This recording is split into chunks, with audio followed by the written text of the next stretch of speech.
Hey everybody, welcome back to the channel. Today in our Lovecraft series, we're going to be discussing Randolph Carter, in particular the novella The Dream Quest for Unknown Kadath.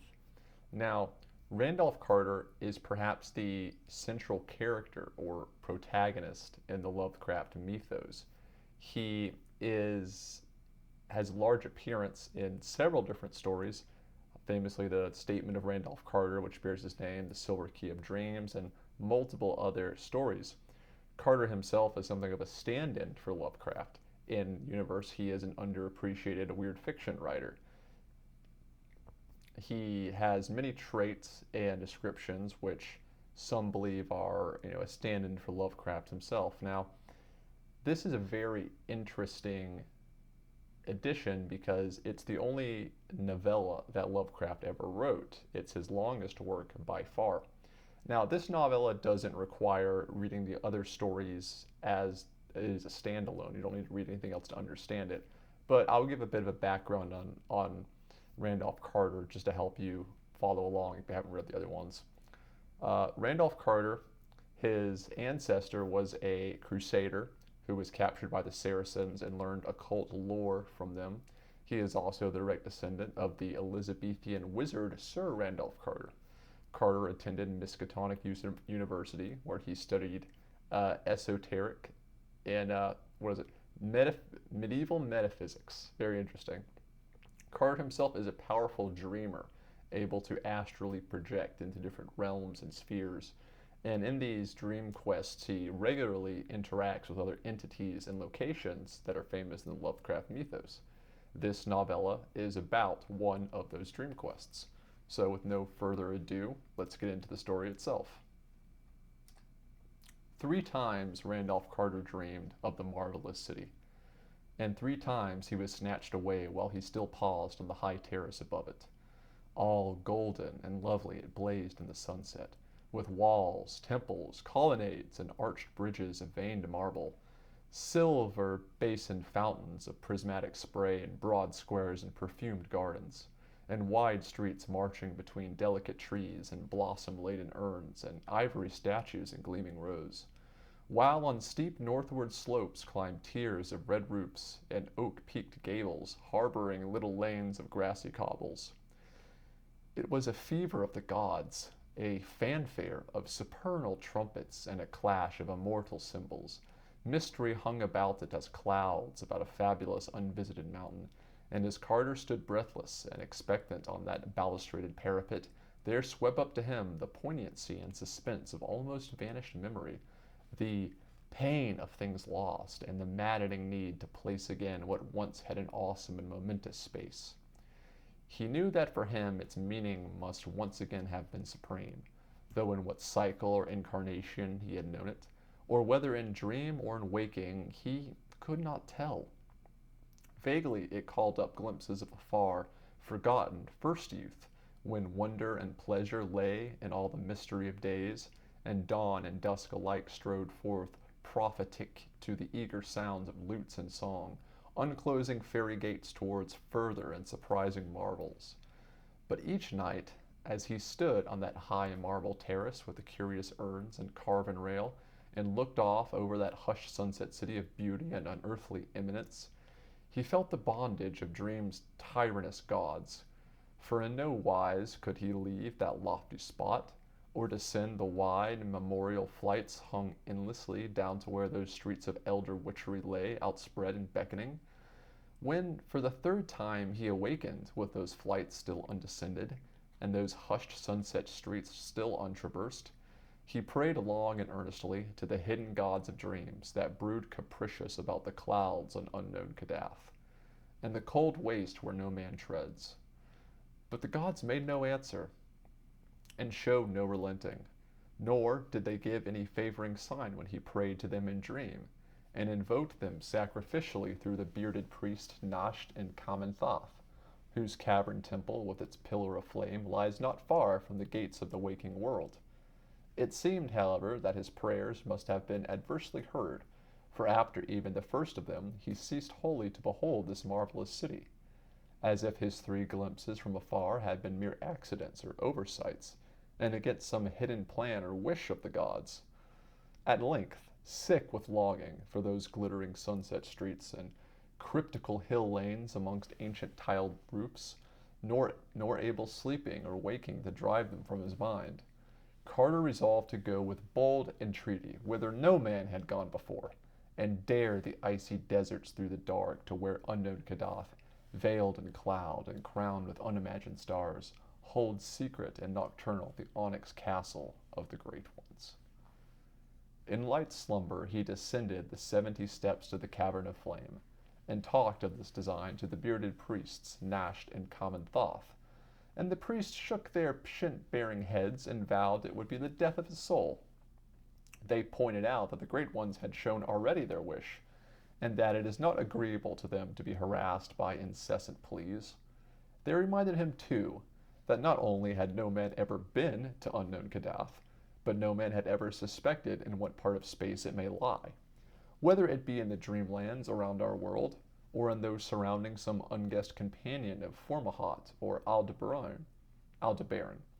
If in our dreamland it might conceivably be reached, but only 3 fully human souls since time began had ever crossed and recrossed the black impious gulfs to other dreamlands, and of that 3 2 had come back quite mad.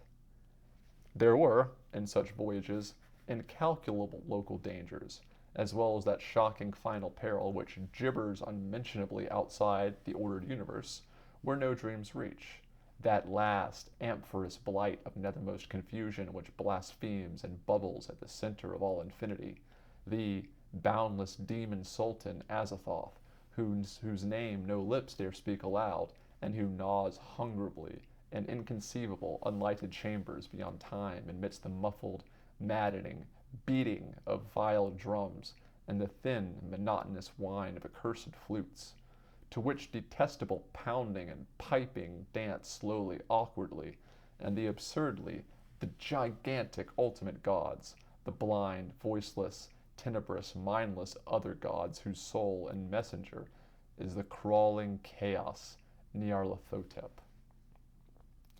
Of these things was Carter warned by the priests Nash and Common Thoth in the cavern of flame, but still he resolved to find the gods on unknown Kadath in the cold waste, wherever that might be, and to win from them the sight and the remembrance and shelter of the marvelous sunset city. He knew that his journey would be strange and long, and that the great ones would be against it, but being old in the land of dream, he counted on many useful memories and devices to aid him. So, asking a farewell blessing of the priests, and thinking shrewdly on his course, he boldly descended the 700 steps to the gate of deep slumber, and set out through the enchanted wood. In the tunnels of that twisted wood, whose low prodigious oaks twine groping boughs and shine dim with the phosphorescence of strange fungi, dwell the furtive and secretive Zoogs, who know many obscure secrets of the dream world, and a few of the waking world, since the wood at 2 places touches the lands of men, though it would be disastrous to say exactly where. Certain unexplained rumors, events, and vanishments occur among men where the Zoogs have access, and it is well that they cannot travel far outside the world of dream. But over the nearer parts of the dream world they pass freely, flitting small and brown and unseen, and bearing black piquant tails to beguile the hours around their hearths in the forests they love. Most of them live in burrows, but some inhabit the trunks of great trees, and although they live mostly on fungi, it is muttered that they also have a slight taste for meat, either physical or spiritual, for certainly many dreamers have entered that wood who have not come out.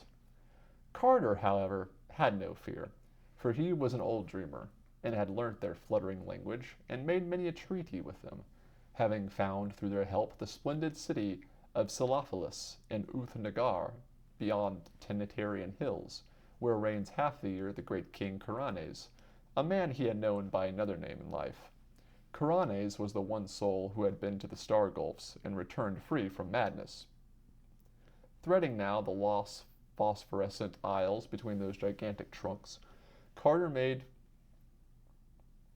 remembering one particular village of the creatures near the center of the wood, where a circle of great mossy stones in what was once a clearing tells of older and more terrible dwellers long forgotten.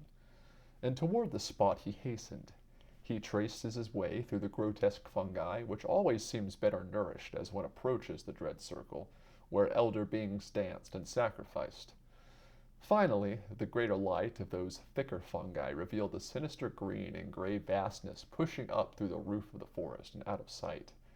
This was the nearest of the great ring of stones, and Carter knew he was close to the Zook village. Renewing his fluttering sound, he waited patiently and was at length rewarded by an impression of many eyes watching him. It was the Zoogs, for one sees their weird eyes long before one can discern their small, slippery brown outlines.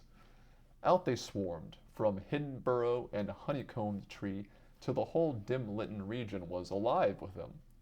Some of the wilder ones brushed Carter unpleasantly, and one even nipped loathsomely at his ear, but these lawless spirits were soon restrained by their elders.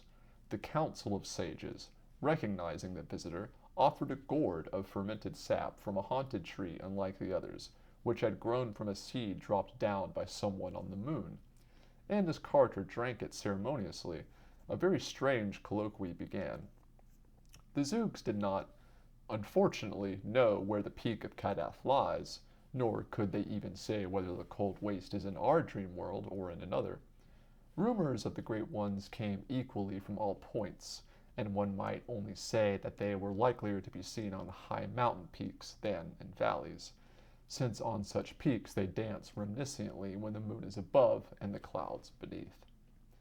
Then one very ancient Zoog recalled a thing unheard of by the others, and said that in Ulthar, beyond the river sky, there still lingered the last copy of those inconceivably old panoptic manuscripts made by waking men in forgotten boreal kingdoms, and born into the land of dreams when the hairy cannibal Gnapex overcame the many-tempted Olathe and slew all the heroes of the land of Lomar.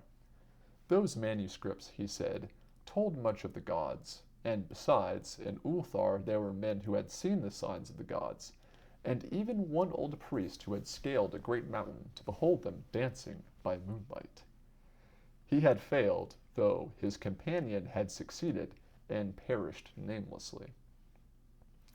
So Randolph Carter thanked the Zoogs, who fluttered amicably, and gave him another gourd of moon-tree wine to take with him, and set out through the phosphorescent wood for the other side, where the rushing sky flows down from the slopes of Larion, and Hathig and Nur and Uthar dot the plain.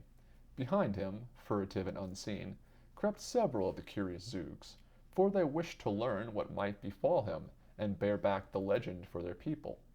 The vast oaks grew thicker as he pushed on beyond the village, and he looked sharply for a certain spot which they would thin somewhat, standing quite dead or dying amongst the unnaturally dense fungi and the rotting mold and mushy logs of their fallen brothers.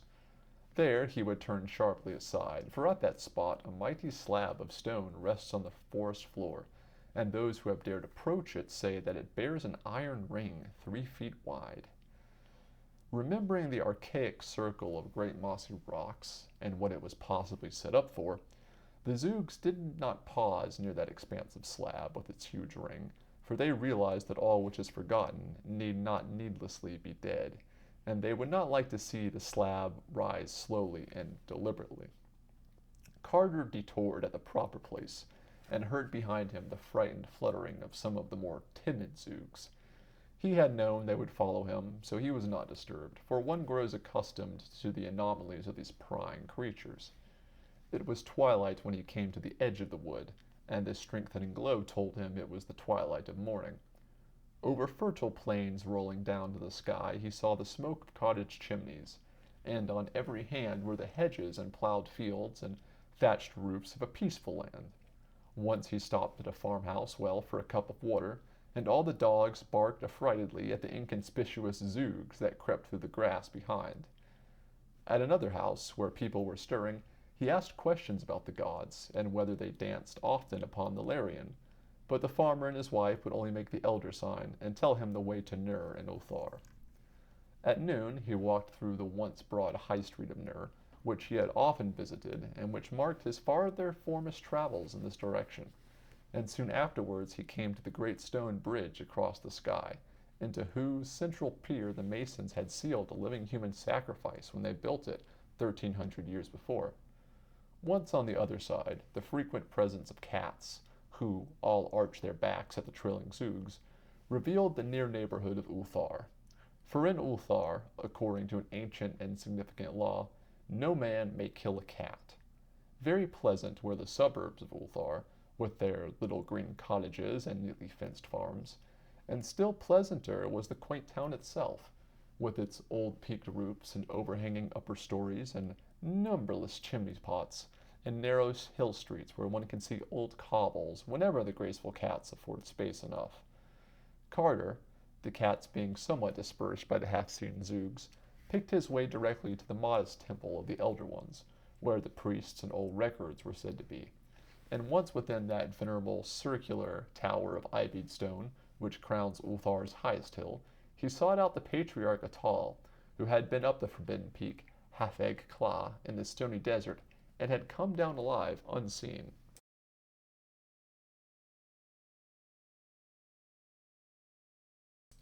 Atal, seated on an ivory dais in a festooned shrine at the top of the temple, was fully 3 centuries old, but still very keen of mind and memory. From him Carter learned many things about the gods, but mainly that they are indeed only Earth's gods, ruling feebly from our own dreamland, and having no power or habitation elsewhere.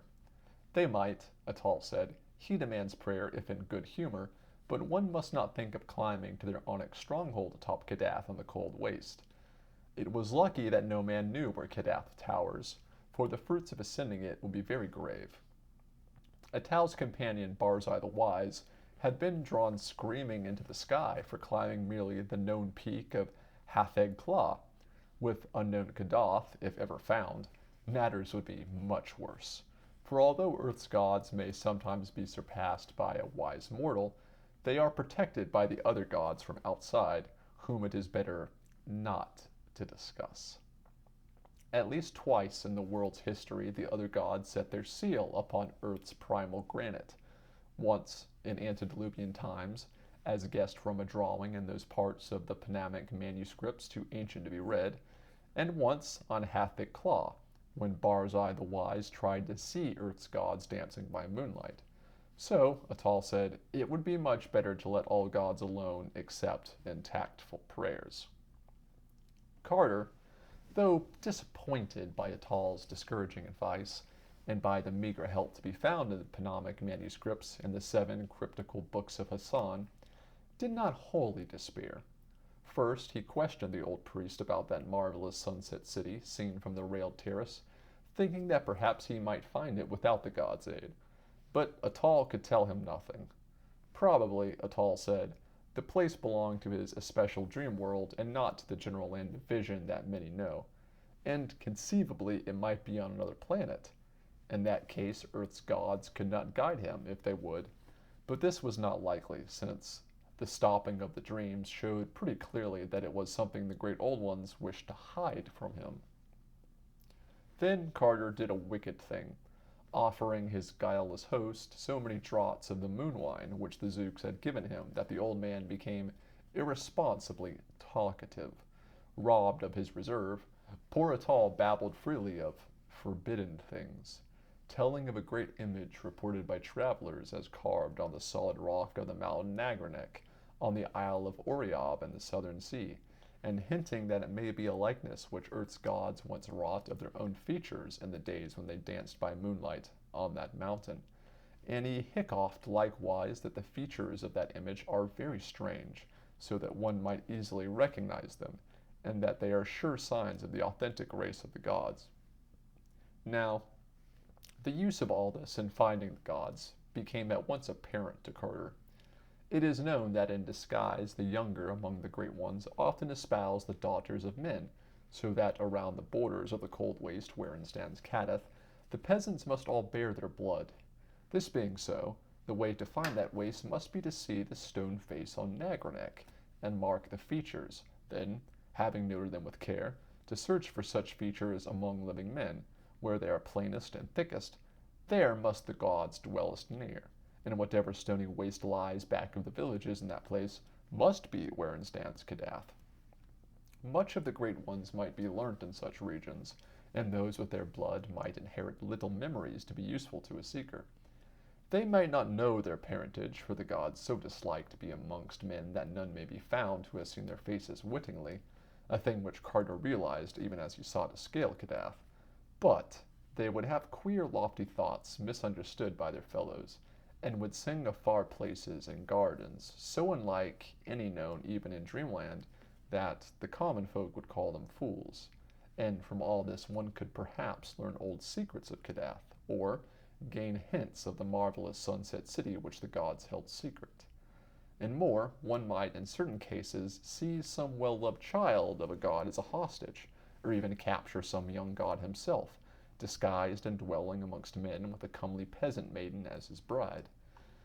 Atal, however, did not know how to find Nagarnak on the Isle of Oriab, and recommended that Carter follow the singing sky under its bridges down to the southern sea, where no burgess of Uthar has ever been, but whence the merchants come in boats or with long caravans of mules and two-wheeled carts.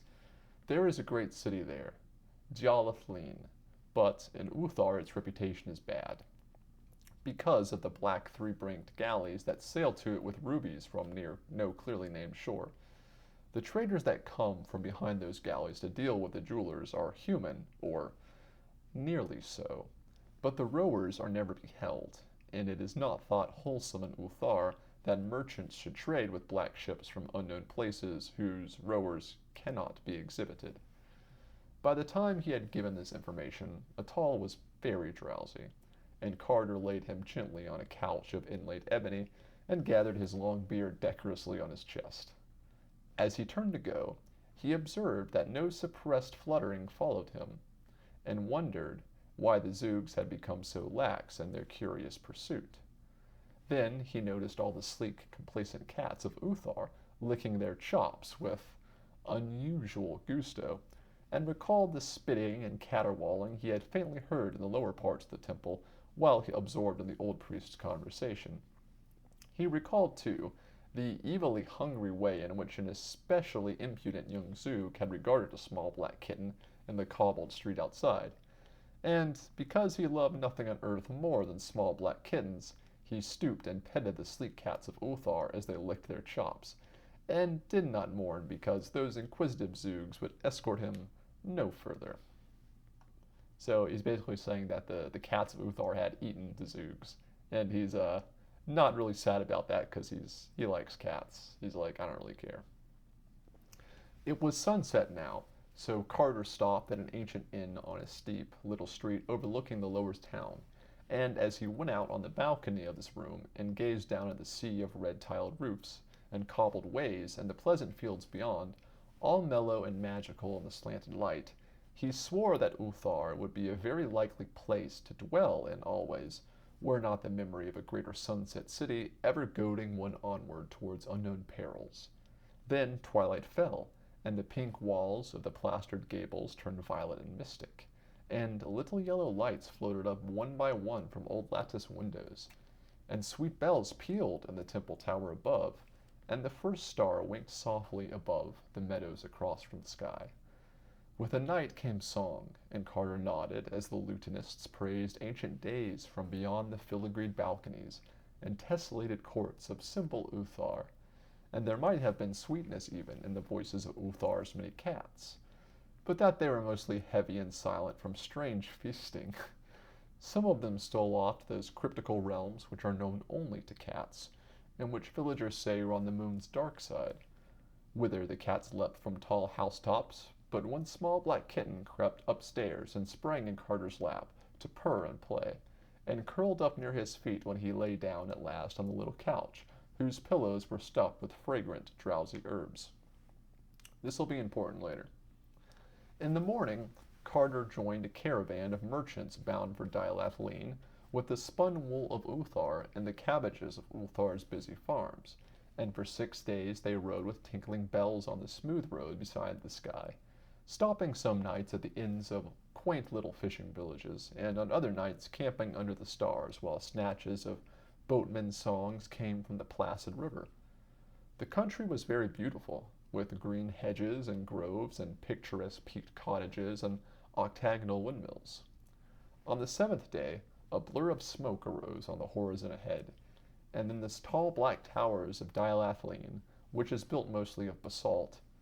Dialathaline, with its thin angular towers, looks in the distance like a bit of the Giant's Causeway, and its streets are dark and uninviting. There are many dismal sea taverns near the myriad wharfs, and all the town is thronged with the strange seamen of every land on earth, and of a few which are said to be not on earth. Carter questioned the oddly robed men of that city about the peak of Niagaranek on the Isle of Oriab, and found that they knew of it well. Ships came from Baharna on that island, one being due to return thither in only a month, and Niagaranek is but 2 days' zebra ride from that port. But few had seen the stone face of the god, because it is on a very difficult side of Niagaranek, which overlooks only sheer crags and a valley of sinister lava. Once the gods were angered with men on that side, and spoke of the matter to the other gods.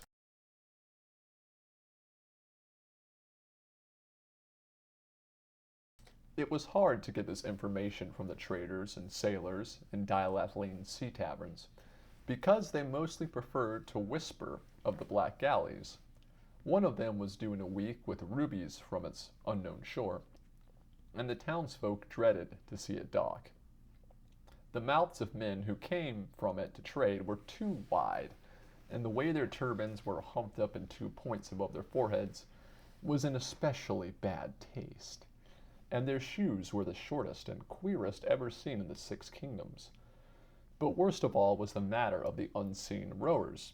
Those 3 banks of oars moved too briskly and accurately and vigorously to be comfortable, and it was not right for a ship to stay in port for weeks while the merchants traded, yet to give no glimpse of its crew. It was not fair to the tavern keepers of Dialathaline, or to the grocers and butchers either, for not a scrap of provisions was ever sent aboard. The merchants took only gold and stout black slaves from Parg across the river. That was all they ever took.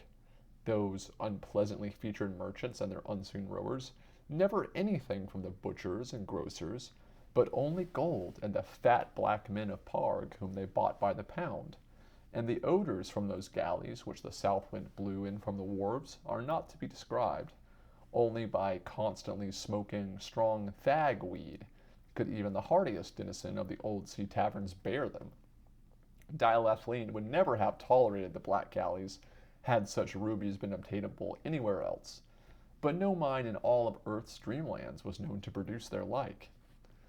Of these things, Dialathaline's cosmopolitan folk chiefly gossiped, while Carter waited patiently for the ship from Baharna, which might bear him to the isle whereon carved Niagaranek towers lofty and barren. Meanwhile, he did not fail to seek through the haunts of far travelers for any tales they might have concerning Kadath, in the cold waste, or a marvelous city of marble walls and silver fountains seen below terraces in the sunset. Of these things, however, he learned nothing, though he once thought that a certain old slant-eyed merchant looked queerly intelligent when the cold waste was spoken of. This man was reputed to trade with the horrible stone villages on the icy desert plateau of Lang, which no healthy folk visit, and whose evil fires are seen at night from afar. He was even rumored to have dealt with that high priest, not to be described, which wears a yellow silken mask over its face, and dwells all alone in a prehistoric stone monastery. That such a person might well have a nibbling traffic with such beings as may conceivably dwell in the cold waste was not to be doubted, but Carter soon found that it was no use questioning him. Then the black galley slipped into the harbor past the basalt mole and the tall lighthouse, silent and alien, and with a strange stench that the south wind drove into the town. Uneasiness rustled through the taverns along that waterfront, and after a while the dark, wide-mouthed merchants with humped turbans and short feet clumped stealthily ashore to seek the bazaars of the jewelers. Carter observed them closely, and disliked them more the longer he looked at them. Then he saw them drive the stout black men of Parg up the gangplank, grunting and sweating into that singular galley, and wondered in what lands, or if any lands at all, those fat, pathetic creatures might be destined to serve. And on the third evening of that galley stay, one of the uncomfortable merchants spoke to him, smirking sinfully and hinting of what he had heard in the taverns of Carter's quest. He appeared to have knowledge too secret for public telling, and though the sound of his voice was unbearably hateful, Carter felt that the lore of so far a traveler must not be overlooked. He bade him therefore be his own guest in locked chambers above, and drew out the last of the Zug's moon wine to loosen his tongue. The strange merchant drank heavily, but smirked unchanged by the draught. Then he drew forth a curious bottle with wine of his own, and Carter saw that the bottle was a single hollowed ruby, grotesquely carved in patterns too fabulous to be comprehended. He offered his wine to his host, and though Carter took only the least sip, he felt dizziness of space and the fever of unimagined jungles. All the while the guest had been smiling more and more broadly, and as Carter slipped into blankness, the last thing he saw was that dark, odious face convulsed with evil laughter, and something quite unspeakable where one of the two frontal puffs of that orange turban had become disarranged with the shakings of that epileptic mirth. Carter next had consciousness amid horrible odors beneath a tent-like awning on the depth of a ship, with the marvelous coast of the southern sea flying by in unnatural swiftness. He was not chained, but three of the dark sardonic merchants stood grinning nearby, and the sight of those humps in their turbans made him almost as faint as did the stench that filtered up through the sinister hatches. He saw slip past him the glorious lands and cities of which a fellow dreamer of earth, a lighthouse keeper in ancient Kingsport, had often discoursed in the old days and recognized the temple houses of Zar, abode of forgotten dreams, the spires of infamous Thalarion, that demon city of 1,000 wonders where the Eidolon Lathe reigns, the charnel gardens of Zura, land of pleasures unattained, and the twin headlands of crystal, meeting above in a resplendent arch, which guard the harbor of Sonanil, blessed land of fancy.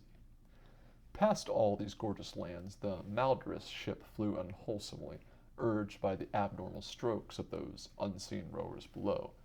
And before the day was done, Carter saw that the steersman could have no other goal than the basalt pillars of the west, beyond which simple folk say splendid Cathuria lies, but which wise dreamers well know are the gates of a monstrous cataract wherein the oceans of earth's dreamland drop wholly to abysmal nothingness, and shoot through the empty spaces towards other worlds and other stars, and the awful voids outside the ordered universe, where the demon sultan Azathoth gnaws hungrily in chaos, amid pounding and piping and the hellish dancing of other gods, blind, voiceless, tenebrous, and mindless, with their soul and messenger Nyarlathotep. Meanwhile, the three sardonic merchants would give no word of their intent, though Carter well knew that they must be leagued with those who wished to hold him from his quest. It is understood in the land of dreams that the outer gods have many agents moving among men, and all those agents, whether wholly human or slightly less than human, are eager to work the will of those blind and mindless things in return for the favor of their hideous soul and messenger, the crawling chaos, Nyarlathotep. So Carter inferred that the merchants of the humped turbans, hearing of his daring search for the great ones in their castle in Kadath, had decided to take him away and deliver him to Nyarlathotep for whatever nameless bounty might be offered for such a prize. What might be the land of those merchants in our known universe or in the eldritch spaces outside, Carter could not guess, nor could he imagine at what hellish trysting place they would meet the crawling chaos to give him up and claim their reward. He knew, however, that no beings as nearly human as these would dare approach the ultimate knighted throne of the demon Azathoth in the formless central void. At the set of the sun, the merchants licked their excessively wide lips and glared hungrily, and one of them went below and returned from some hidden and offensive cabin with a pot and basket of plates. Then they squatted close together beneath the awning and ate the smoked meat that was passed around. But when they gave Carter a portion, he found something very terrible in the size and shape of it, so that he turned even paler than before and cast that portion into the sea when no eye was on him. And again he thought of those unseen rowers beneath, and of the suspicious nourishment from which their far too mechanical strength was derived. It was dark when the galley passed betwixt the basalt pillars of the west, and the sound of the ultimate cataract swelled portentous from ahead, and the spray of that cataract rose to obscure the stars, and the deck grew damp, and the vessel reeled in the surging current of the brink. Then, with a queer whistle and plunge, the leap was taken, and Carter felt the terrors of nightmare as earth fell away, and the great boat shot silent and comet-like into planetary space. Never before had he known what shapeless black things lurk and caper and flounder all throughout the aether, leering and grinning at such voyages as they may pass, and sometimes feeling about with slimy paws when some moving object excites their curiosity. These are the nameless larvae of the other gods, and like them are blind and without mind, and possessed of singular hungers and thirsts. But that offensive galley did not aim as far as Carter had feared, for he soon saw that the helmsman was steering a course directly for the moon. The moon was a crescent, shining larger and larger as they approached it, and showing its singular craters and peaks uncomfortably.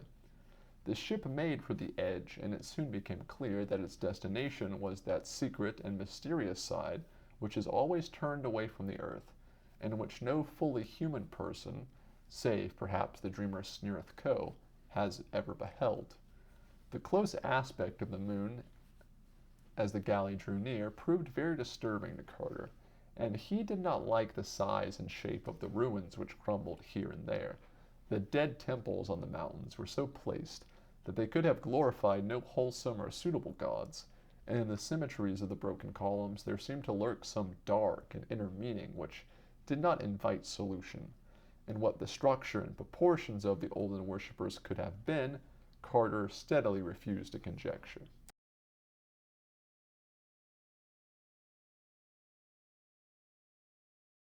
When the ship rounded the edge and sailed over those lands unseen by men, there appeared in the queer landscape certain signs of life, and Carter saw many low, broad, round cottages and fields of grotesque whitish fungi.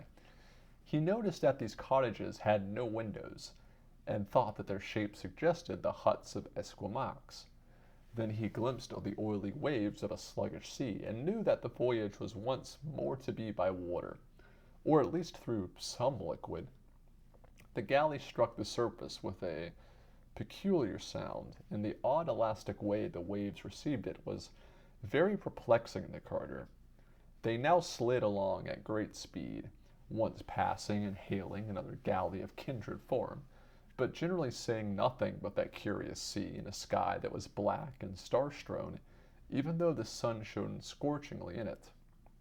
There presently rose ahead the jagged hills of a leprous-looking coast, and Carter saw the thick, unpleasant gray towers of a city.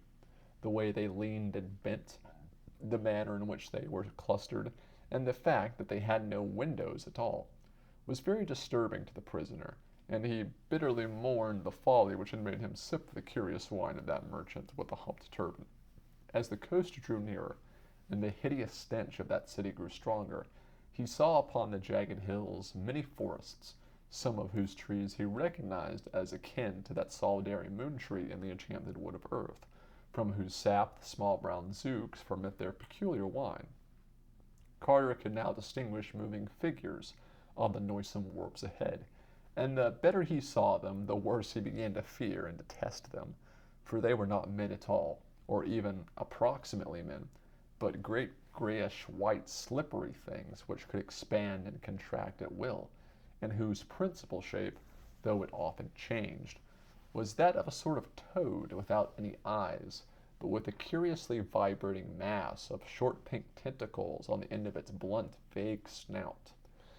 These objects were waddling busily about the wharves, moving bales and crates and boxes with preternatural strength, and now and then hopping on or off some anchored galley with long oars in their forepaws, and now and then one would appear driving a herd of clumped slaves, which indeed were approximate human beings with wide mouths like those merchants who traded in Dialythlene.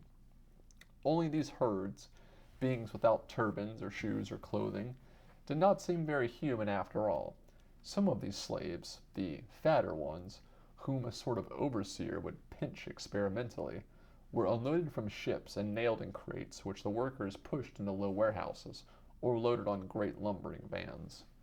Once a van was hitched up and driven off, and the fabulous thing which drew it was such that Carter grasped, even after having seen the other monstrosities of that hateful place. Now and then a small herd of slaves, dressed and turbaned like the dark merchants, that would be driven aboard a galley, followed by a great crew of the slippery gray toad things as officers, navigators, and rowers, and Carter saw that the almost human creatures were reserved for the more ignominious kinds of servitude which required no strength, such as steering and cooking, fetching and carrying, and bargained with men on the earth or other planets where they traded. These creatures must have been convenient on earth, for they were truly not unlike men when dressed and carefully shod and turbaned, and could haggle in the shops of men without embarrassment or curious explanations. But most of them, unless lean and ill-favored, were unclothed and packed in crates and drawn off in lumbering lorries by fabulous things. Occasionally, other beings were unloaded and crated, some very like these semi-humans, and some not so similar, and some not similar at all. And he wondered if any of the poor, stout black men of Parg were left to be unloaded and crated and shipped inland in these obnoxious trades. When the galley landed at a greasy-looking quay of spongy rock, a nightmare horde of toad things wiggled out of the hatches, and two of them seized Carter and dragged him ashore. The smell and aspect of that city are beyond telling, and Carter held only scattered images of the tiled streets and black doorways and endless precipices of gray vertical walls without windows. At length he was dragged within a low doorway and made to climb infinite steps in pitch blackness. It was, apparently, all one to the toad things whether it were light or dark.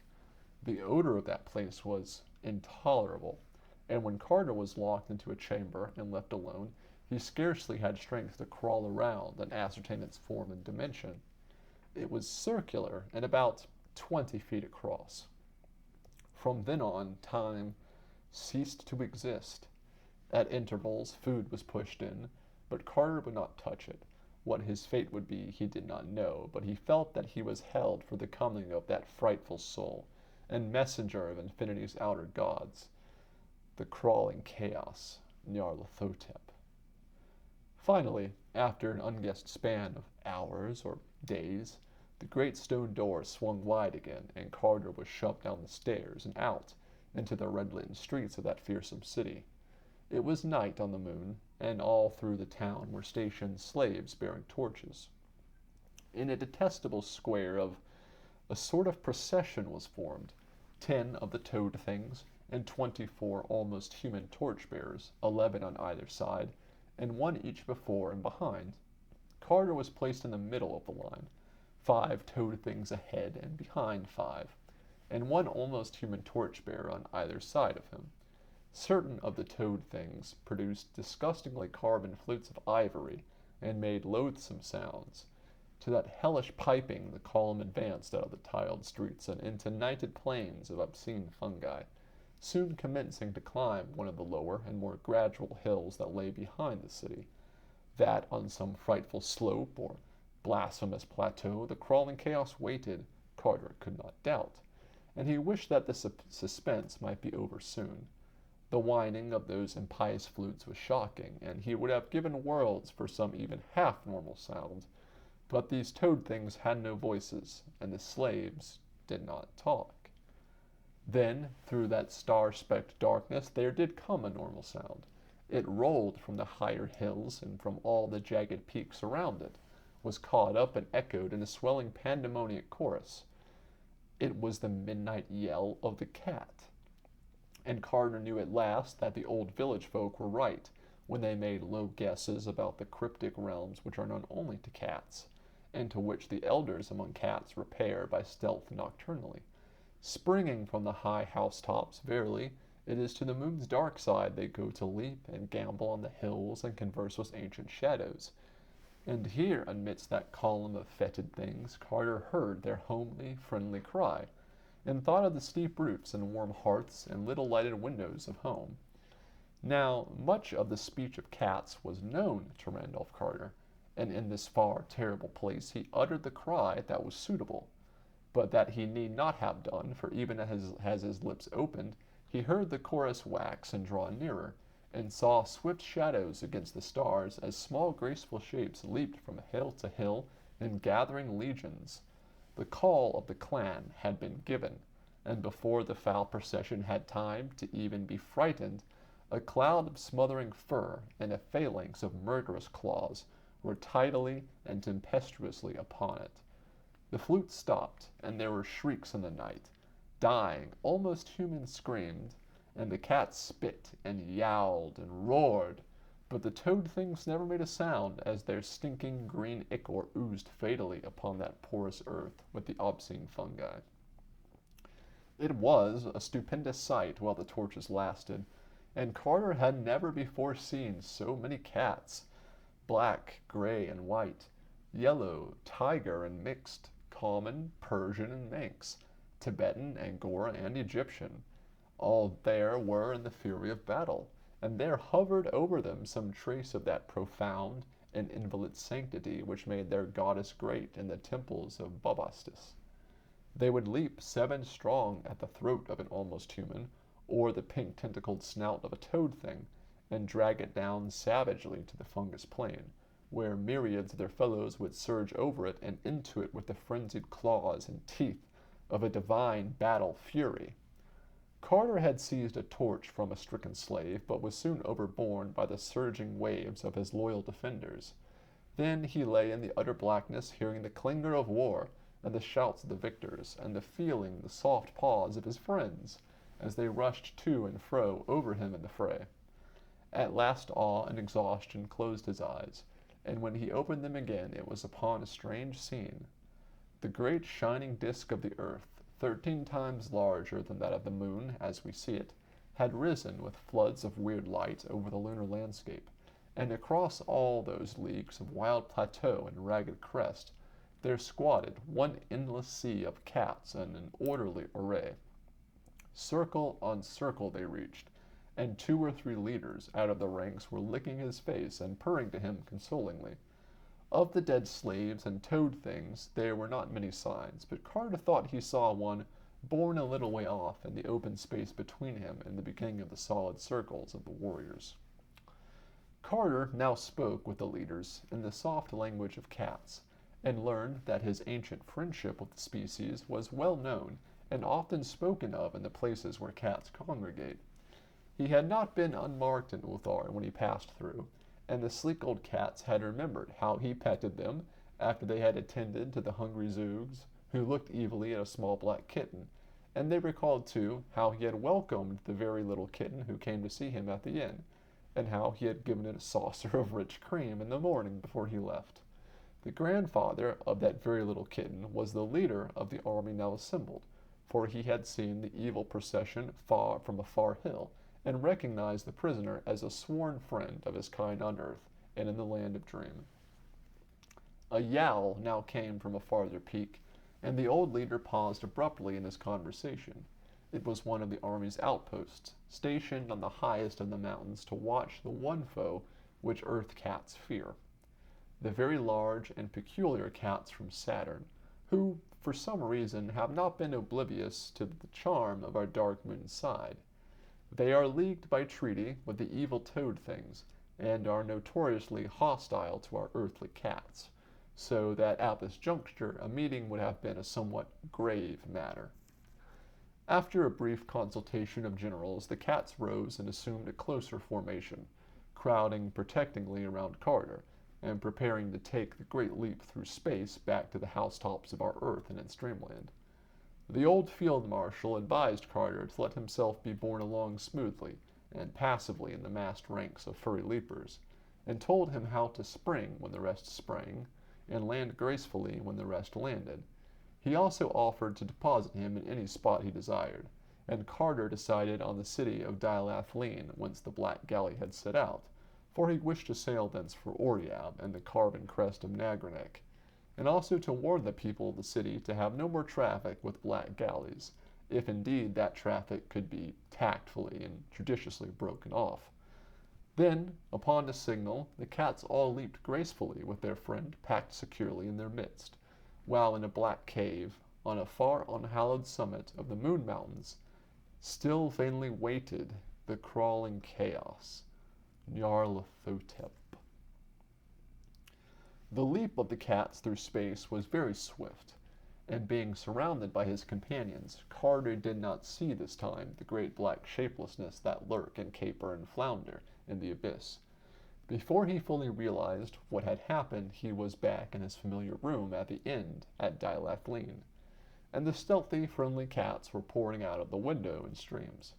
The old leader from Uthar was the last to leave, and as Carter shook his paw, he said he would be able to get home by cockcrow. When dawn came, Carter went downstairs and learned that a week had elapsed since his capture and leaving. There was still nearly a fortnight to wait for the ship bound towards Oriab, and during that time he said what he could against the black galleys and their infamous ways. Most of the townsfolk believed him, yet were so fond of the jewelers of great rubies that none would wholly promise to cease trafficking with the wide-mouthed merchants. If aught of evil ever befalls Dilathleen through such traffic, it will not be his fault. His conscience was clean in that matter. In about a week, the desolate ship put in by the Black Mole in Tall Lighthouse, and Carter was glad to see that she was a bark of wholesome men, with painted sides and yellow lanterns, and a gray captain in silken robes. Her cargo was the fragrant resin of Oriab's inner groves, and the delicate pottery baked by the artists of Baharna, and the strange little figurines carved from Nagranek's ancient lava. For this they were paid in the wool of Uthar, and the iridescent textiles of Hafeg, and the ivory that the black men carve across the river in Parg. Carter made arrangements with the captain to go to Baharna, and was told that the voyage would take 10 days. And during his week of waiting he talked much with that captain Nagranek, and was told that very few had seen the carven face thereon, but that most travelers are content to learn its legends from old people and lava-gatherers and image-makers in Baharna, and afterwards say in their far homes that they have indeed beheld it. The captain was not even sure that any person now living had beheld that carven face, for the wrong side of Nagranek is very difficult and barren and sinister, and there are rumors of caves near the peak where dwell the night gaunts. But the captain did not wish to say just what a night gaunt might be like, since such cattle are known to haunt most persistently the dreamers of those who think too often of them. Then Carter asked the captain about unknown Kadath and the cold waste, and the marvelous sunset city, but of these the good man could truly tell nothing.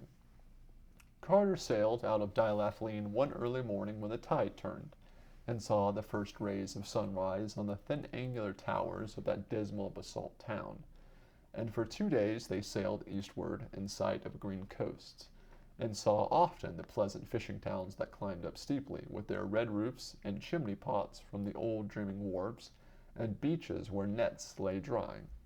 But on the 3rd day they turned sharp southly, where the roll of water was stronger, and soon passed from sight of any land. On the 5th day the sailors were nervous, but the captain apologized for their fears, saying that the ship was about to pass over the weedy walls and broken columns of a sunken city too old for memory, and that when the water was clear one could see so many moving shadows in that deep place that the simple folk disliked it. He admitted, moreover, that many ships had been lost in that part of the sea, having been hailed when quite close to it, but never seen again. That night the moon was very bright, and one could see a great way down in the water. There was so little wind that the ship could not move much, and the ocean was very calm. Looking down over the rail, Carter saw many fathoms deep that the dome of a great temple, and in front of an avenue of unnatural sphinxes leading to what was once a public square. Dolphins sported merrily in and out of the ruins, and porpoises reveled clumsily here and there, sometimes coming to the surface and leaping clear out of the sea. As the ship drifted on a little, the floor of the ocean rose in hills, and one could clearly mark the lines of ancient climbing streets and the washed-down walls of myriad little houses. Then the suburbs appeared, and finally a great lone building on a hill of simpler architecture than the other structures, and in much better repair. It was dark and low and covered four sides of a square, with a tower at each corner, a paved court in the center, and small curious round windows all over it. Probably it was of basalt, though weeds draped the greater part, and such was its lonely and impressive place that on far hill that it may have been a temple or a monastery. Some phosphorescent fish inside it gave the small round windows an aspect of shining, and Carter did not blame the sailors much for their fears. Then, by watery moonlight, he noticed an odd high monolith in the middle of that central court, and saw something was tied to it. And when, after getting a telescope from the captain's cabin, he saw that the bound thing was a sailor in the silk robes of Oreab, head downward and without any eyes. He was glad that a rising breeze soon took the ship ahead to a more healthy part of the sea.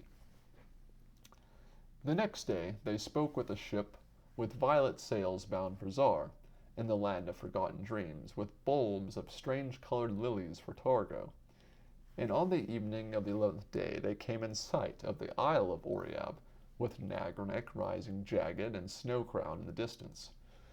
Oreab is a very great isle, and its port of Baharna is a mighty city.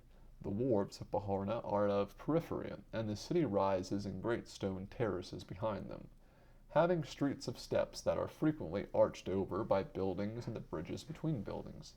There is a great canal which goes under the whole city in a tunnel with the granite gates and leads to the inland lake of Yath. On the ship, drew into the harbor at evening the twin beacons, Fawn and Fowl, gleamed a welcome, and in all the million windows of Baharna's terraces mellow lights peeped out quietly and gradually as the stars peep out overhead in the dusk, till that steep and climbing seaport became a glittering constellation hung between the stars of heaven and the reflections of those stars in the still harbor.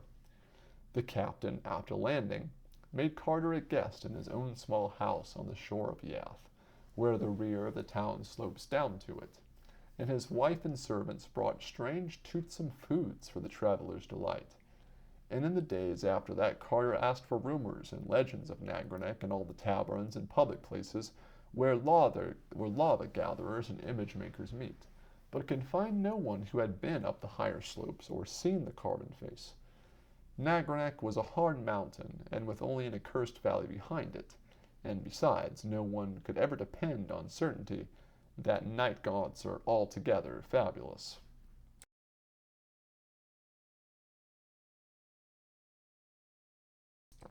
When the captain sailed back to Dilathleen, Carter took quarters in an ancient tavern opening on an alley of steps in the original part of the town, which is built of brick and resembles the ruins of Yath's farther shore. Here he laid his plans for the ascent of Nagarnek and correlated all that he had learned from the lava gatherers about the roads thither. The keeper of the tavern was a very old man, and had heard so many legends that he was a great help.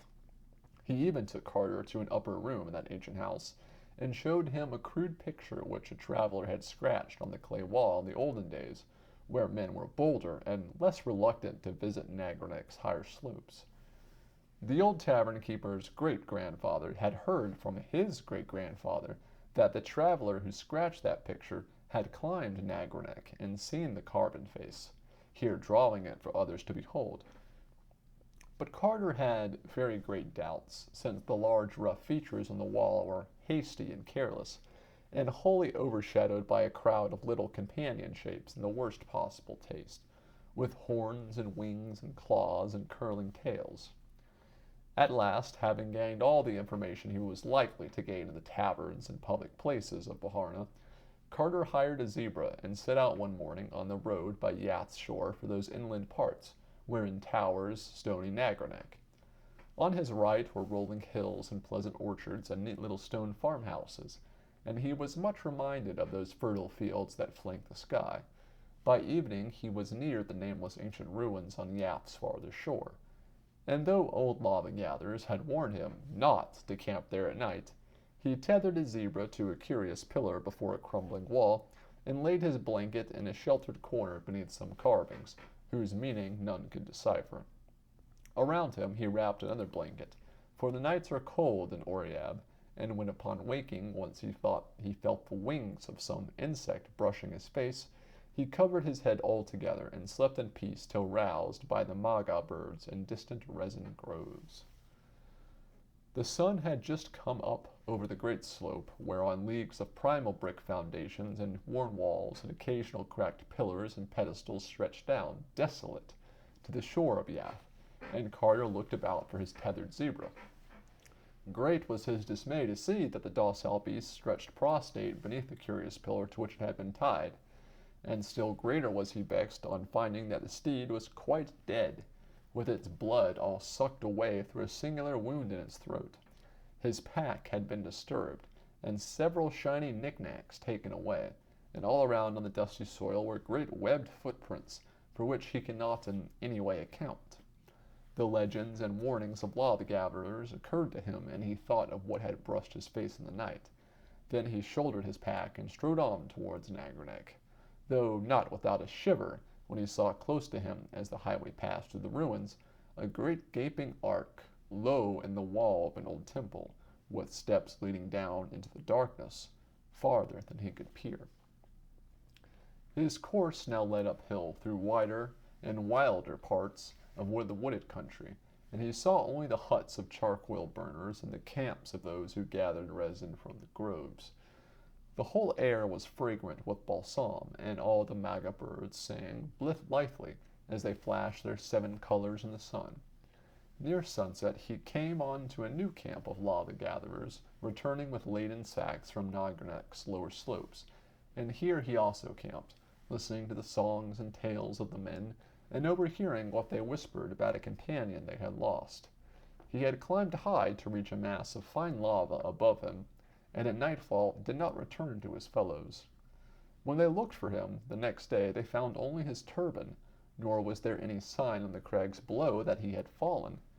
They did not search any more, because the old men among them said it would be of no use.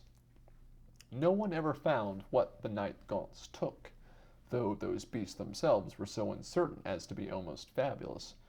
Carter asked them if night gaunts sucked blood and liked shiny things and left webbed footprints, but they all shook their heads negatively and seemed frightened at his making such an inquiry. When he saw how taciturn they had become, he asked them no more, but went to sleep in his blanket. The next day he rose with the lava gatherers and exchanged farewells as they rode west and he rode east on a zebra he had bought off of them. Their older men gave him blessings and warnings, and told him he had better not climb too high on Nagarnek. But while he thanked them heartily, he was in no way dissuaded. For still did he feel that he must find the gods on unknown Kadath, and win from them a way to that haunting and marvelous city in the sunset. By noon, after a long uphill ride, he came upon some abandoned brick villages of the hill people who had once dwelt thus close to Nagarnek, and carved images from its smooth lava. Here they had dwelt till the days of the old tavern keeper's grandfather, but about that time they felt that their presence was disliked. Their homes had crept even up to the mountain's slope, and the higher they built, the more people they would miss when the sun rose. At last they decided it would be better to leave altogether, since things were sometimes glimpsed in the darkness, which no one could interpret favorably. So in the end all of them went down to the sea and dwelt in Baharna, inhabiting a very old quarter and teaching their sons the old art of image-making, which to this day they carry on. It was from these children of the exiled hill people that Carter had heard the best tales about Nagarnek when searching through Baharna's ancient taverns. All this time the great gaunt side of Nagarnek was looming up higher and higher as Carter approached it. There were sparse trees on the lower slope, and feeble shrubs above them. and then the bare hideous rock rose spectral into the sky to mix with frost and ice and eternal snow. Carter could see the rifts and ruggedness of that somber stone, and did not welcome the prospect of climbing it. In places there were solid streams of lava, and scoriac heaps that littered slopes and ledges. 90 eons above, before even gods had danced upon its pointed peak, that mountain had spoken with fire, and roared with the voices of the inner thunders. Now it towered all silent and sinister, bearing on the hidden side that secret Titan image whereof rumor told. And there were caves in that mountain which might be empty and alone with elder darkness, or might, if legend spoke truly, hold horrors of a form not to be surmised. The ground sloped upward to the foot of Nagranac, thinly covered with scrub oaks and ash trees, and strewn with bits of rock, lava, and ancient cinder. There were the charred embers of many camps, where the lava gatherers were wont to stop, and several rude altars which they had built either to appropriate the great ones, or to ward off what they dreamed of in Nagranac's high passes and labyrinthine caves. At evening, Carter reached the farthermost pile of embers and camped for the night, tethering his zebra to a sapling and wrapping himself well in his blanket before going to sleep. And all through the night a voonith howled distantly from the shore of some hidden pool. But Carter felt no fear of that amphibious terror, since he had been told with certainty that not one of them dares even approach the slopes of Nagranac. In the clear sunshine of morning, Carter began the long ascent, taking his zebra as far as that useful beast could go, but tying it to a stunted ash tree when the floor of the thin road became too steep. Thereafter he scrambled up alone, first through the forest, with its ruins of old villages and overgrown clearings, and then over the tough grass where anemic shrubs grew here and there. He regretted coming clear of the trees, since the slope was very precipitous and the whole thing rather dizzying. At length he began to discern all the countryside spread out beneath him whenever he looked around, the deserted huts of the image-makers, the groves of resin trees, and the camps of those who gathered from them, the woods where prismatic magas nest and sing, and even a hint very far away of the shores of Yath, and of those forbidden ancient ruins whose name is forgotten. He found it best not to look around, and kept on climbing and climbing till the shrubs became very sparse, and there was often nothing but the cuff grass to cling to. Then the soil became meager, with great patches of bare rock cropping out, and now and then the nest of a condor in a crevice. Finally, there was nothing at all but the bare rock, and had it not been very tough and weathered, he could scarcely have ascended farther. Knobs, ledges, and pinnacles, however, helped greatly, and it was cheering to see occasionally the sign of some lava-gatherer scratched clumsily in the friable stone, and know that wholesome human creatures had been there before him. After a certain height, the presence of man was further shewn by handholds and footholds, hewn when they were needed, and by little quarries and excavations where some choice vein or stream of lava had been found. In one place a narrow ledge had been chopped artificially to an especially rich deposit, far to the right of the main line of ascent. Once or twice Carter dared to look around, and was almost stunned by the spread of landscape below. All the island betwixt him and the coast lay open to his sight, with Baharna's stone terraces and the smoke of its chimneys mystical in the distance, and beyond that imitable southern sea with all its curious secrets. Thus far, there had been much winding around the mountain, so that the farther and carven side was still hidden. Carter now saw a ledge running upward and to the left, which seemed to heed the way he wished, and this course he took in the hope that it might prove continuous. After 10 minutes he saw it was indeed no cul-de-sac, but that it led steeply on an arc which would, unless suddenly interrupted or deflected, bring him a few hours' climbing to that unknown southern slope overlooking the desolate crags and the accursed valley of lava. As new country came into view below him, he saw that it looked bleaker and wilder than those seaward lands he had traversed.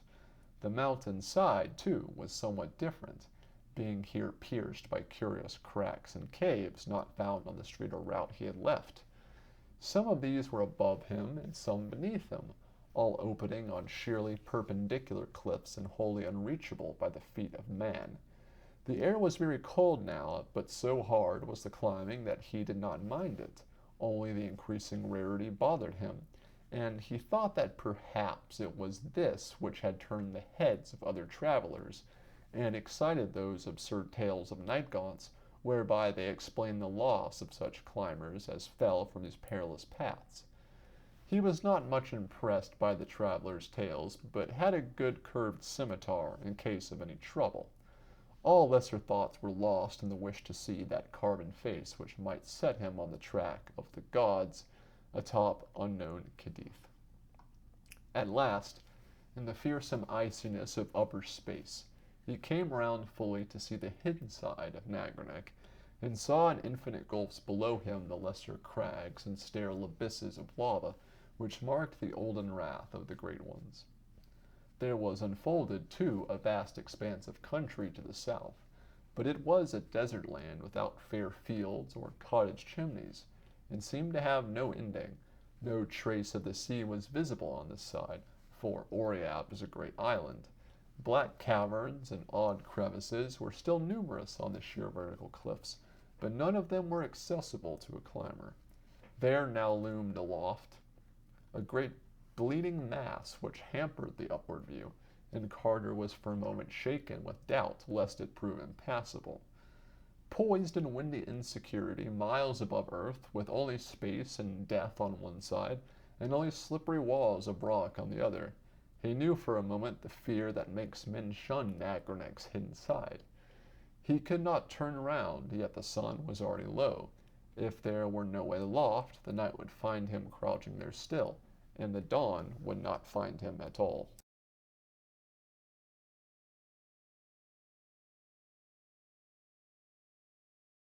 But there was a way, and he saw it in due season.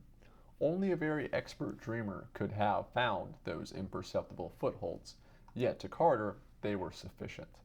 Surmounting now the outward hanging rocks, he found the slope above them much easier than below, since a great glacier's melting had left a generous space with loam and ledges. To the left, a precipice dropped straight from unknown heights to unknown depths, with a cave's dark mouth just out of reach above him.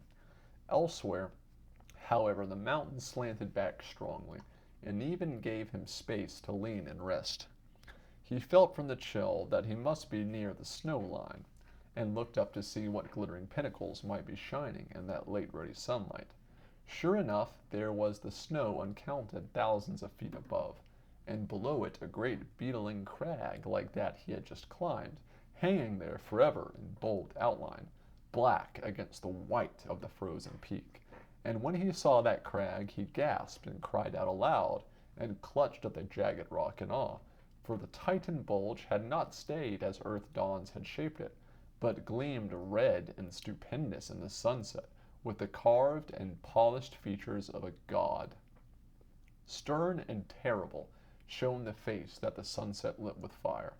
How vast it was no mind can ever measure, but Carter knew at once that man could never have fashioned it.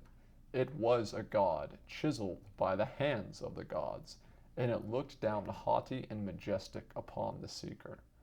Rumor had said it was strange and not to be mistaken, and Carter saw that it was indeed so, for those long, narrow eyes, and long-lobed ears, and that thin nose and pointed chin, all spoke of a race that is not of men, but of gods.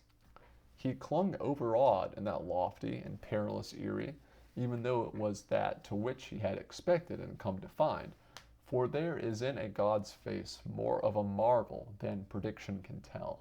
And when that face is vaster than a great temple, and seen looking down at sunset in the cryptic silences of that upper world, from whose dark lava it was divinely hewn of old, the marvel is so strong that none may escape it.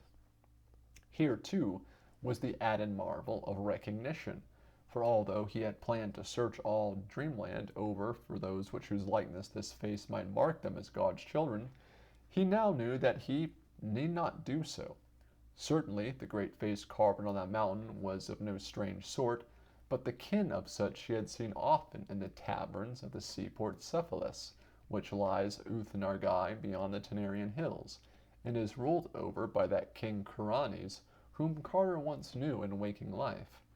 Every year sailors with such a face came in dark ships from the north to trade their onyx for the carved jade and spun gold and red little singing birds of Cephalus. It was clear that these could be no others than the half-gods he sought.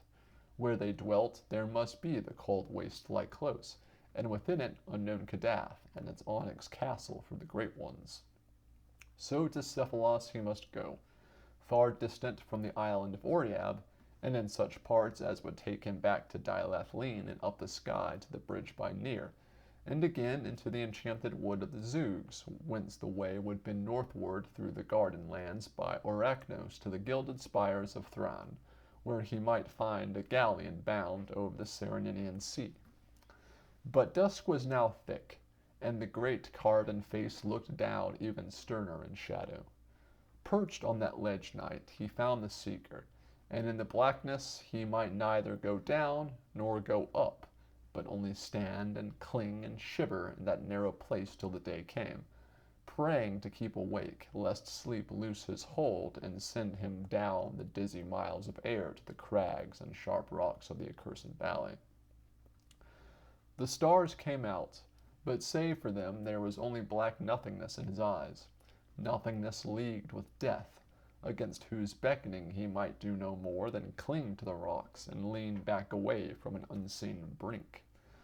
The last thing of earth that he saw in the gloaming was a condor soaring close to the westward precipice beside him, and darting, screaming away when it came near the cave whose mouth yawned just out of reach.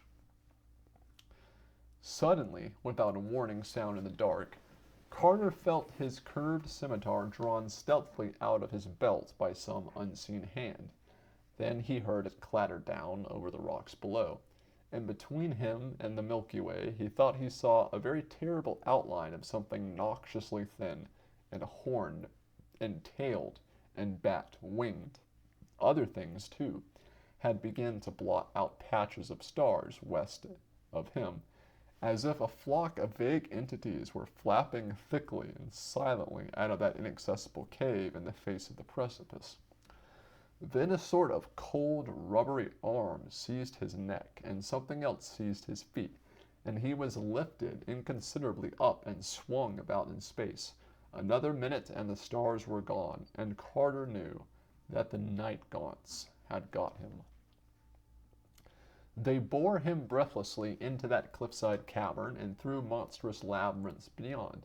When he struggled, as at first he did by instinct, they tickled him with deliberation.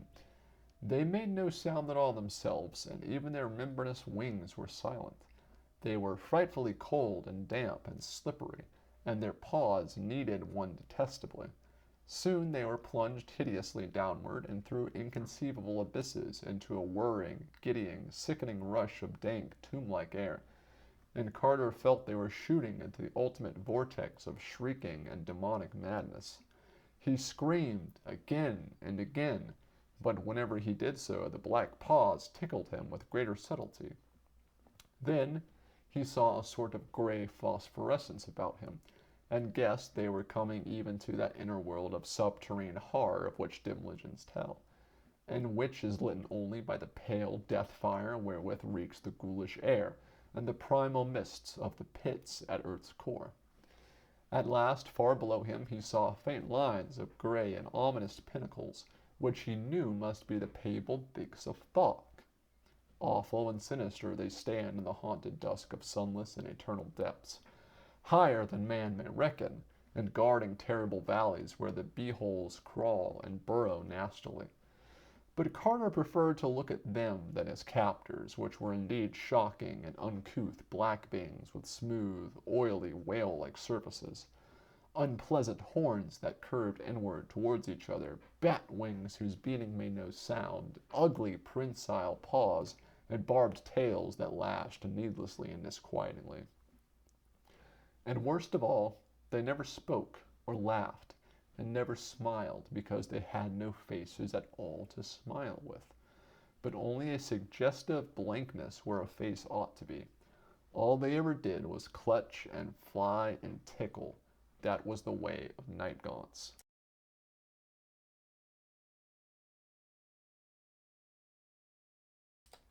As the band flew lower, the peaks of Thok rose gray and towering on all sides, and one saw clearly that nothing lived on that austere and impassive granite of the endless twilight.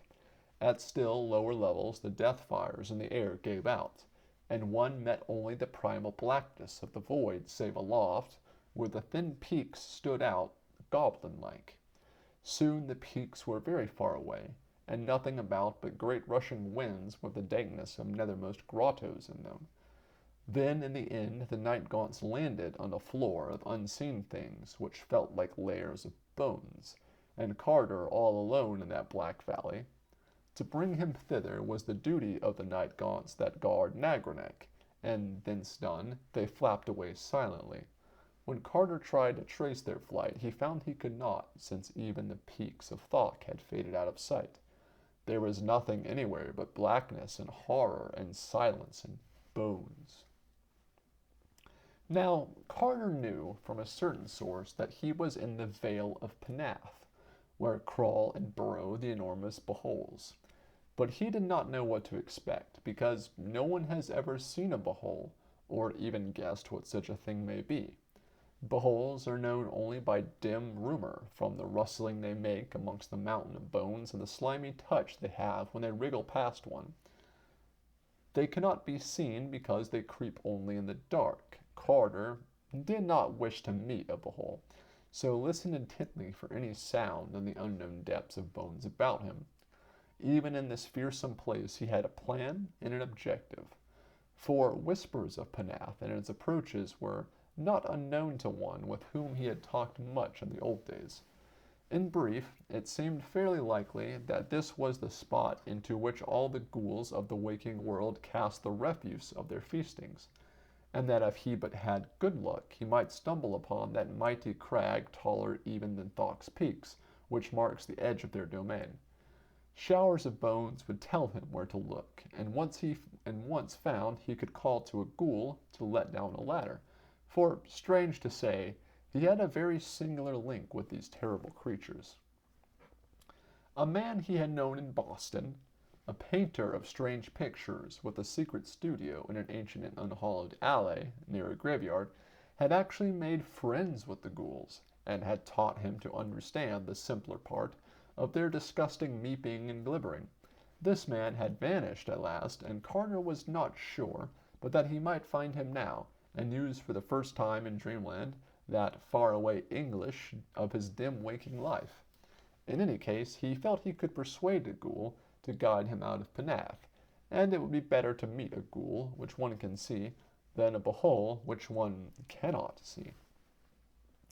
So Carter walked in the dark, and ran when he thought he heard something among the bones underfoot.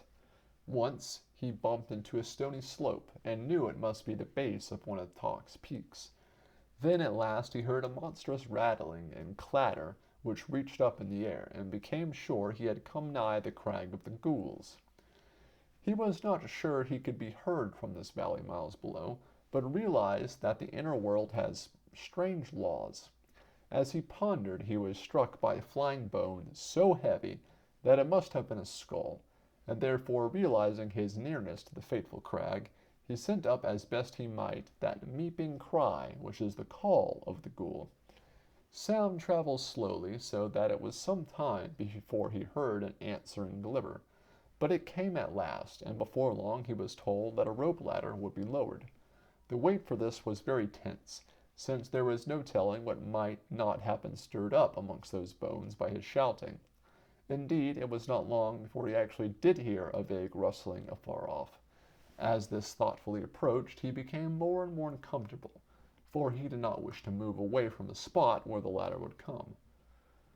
Finally, the tension grew almost unbearable, and he was about to flee in panic when the thud of something on the newly heaped bones nearby drew his notice from the other sound.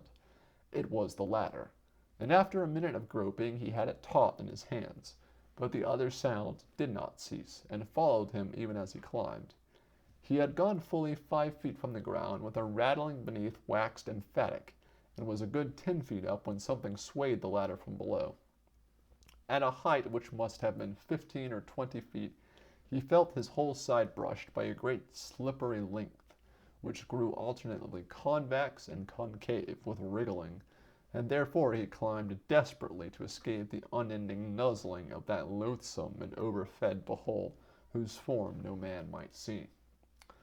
For hours he climbed, with aching arms and blistering hands, seeing again the gray death fire and Thok's uncomfortable pinnacles.